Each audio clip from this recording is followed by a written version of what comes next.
Quand on s'éveille et qu'on a grandi dans une religion, pour ma part musulmane, voilà ce qui se passe. Tu ne rejettes pas la religion, tu la dépasses. Tu réalises que la religion était une porte et que tu es enfin passé de l'autre côté. Tu n'as plus peur de l'enfer, tu n'attends plus le paradis parce que tu as saisi que le paradis et l'enfer sont déjà ici et maintenant.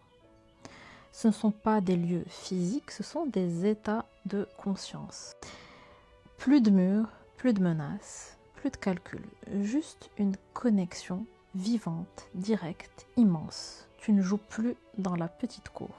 Donc tu sais qui tu es, tu sais que tu n'es pas ton corps, tu sais que tu n'es pas tes pensées, tu n'es pas ton personnage, tu es la conscience qui observe tout ça. Tu es l'écran, pas le film. Et quand tu sais tout ça, la peur disparaît, l'anxiété se pose parce que rien n'est vraiment très grave. On est dans un jeu, avec des règles du jeu terrestre. Mais je ne suis pas le pion, je suis bien plus grand que le plateau du jeu. Est-ce que ta famille comprend? Probablement pas. Et c'est ok. Est-ce que c'est douloureux? Parfois oui. Mais chacun son chemin, chacun son niveau de conscience. La conscience s'exprime à travers des milliards de formes ici sur Terre. Ma mère est une forme, mon père est une forme, moi aussi je suis une forme.